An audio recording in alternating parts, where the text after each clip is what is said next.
Students, good morning. Let us continue our lesson 10, Akbar and his times. In our last two classes, introduction and a few features, we studied about the ruler of Mughal dynasty, the greatest ruler, Mughal dynasty, Akbar the Great. Next, one by one, we will study his contributions in different fields and related as his administration. Remember, these features are related as his administration. Some of the features almost many more years the coming rulers and all followed. That much important administrative features were introduced by Akbar. Okay, so let us remember the next most important system introduced by Akbar. It was known as Mansabdari system. Mansabdari system. Akbar developed a unique system of administration. It was related as his administration. He just followed a unique system of administration.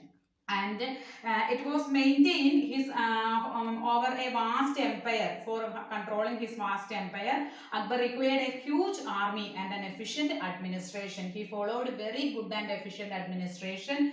Akbar realized his objectives by means of the Mansabdari system. Actually, this system who joined Mughal service were enrolled as Mansabdar, the ranking order, and were given a rank which known as Mansab. So remember students, Mansab means rank. For example, I will inform you or tell you to understand. Now we know that in our Indian army different ranks are there, major, captain, havildar, like that. So that system we are following in the modern way, but this ranking system was first of all introduced in India by Akbar. So that system is known as Mansab. Mansab means rank. Different rank orders are there.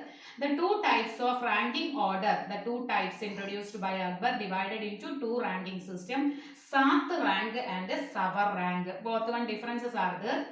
Sat rank means the personal status and salary based on his salary. Salary means each one's salary under the Sat rank system. It is not same based on the salary, Sat rank.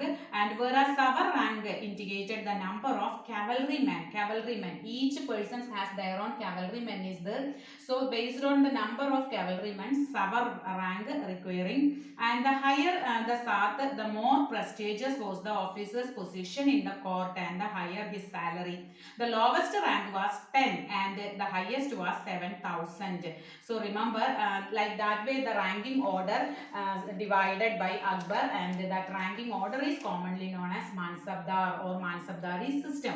The Mansabdars were paid salary according to their rank. On the basis of their rank, they getting the salary. The average salary of a Savar was rupees 20 per month, and that of an infantryman was about rupees 3 per month.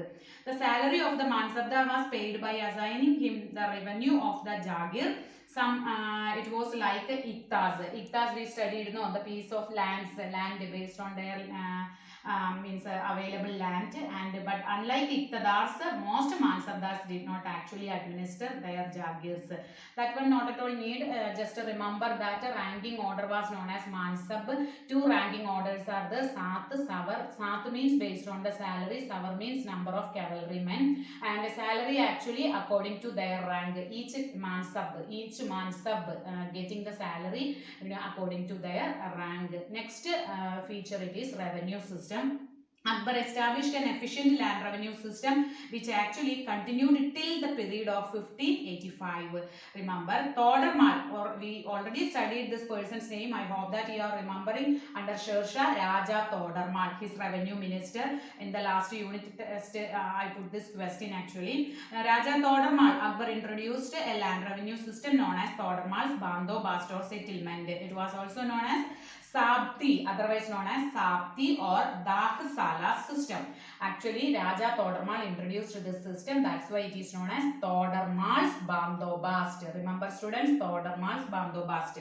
The land was surveyed and measured. The land was classified into 4 categories on the basis of regularly cultivated and occasionally cultivated. It means Polach was the land which was cultivated every year and never left fallow, whereas Parauti was the land which had to be left fallow for a time to enable it to recover its fertility. You know what is fallow? Fallow means the land a few period or a small period it is not at all using for cultivation, for improving its fertility, otherwise known as Tarishu Bhumi, that is known as fallow land. Remember the meaning of fallow. And the revenue was calculated on the basis of average produce and average price over the past 10 years.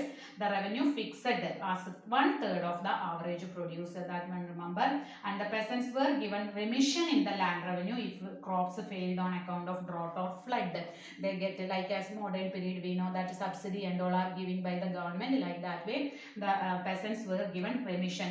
That time any natural calamities faced and the crop failed means that time they didn't want to pay the tax.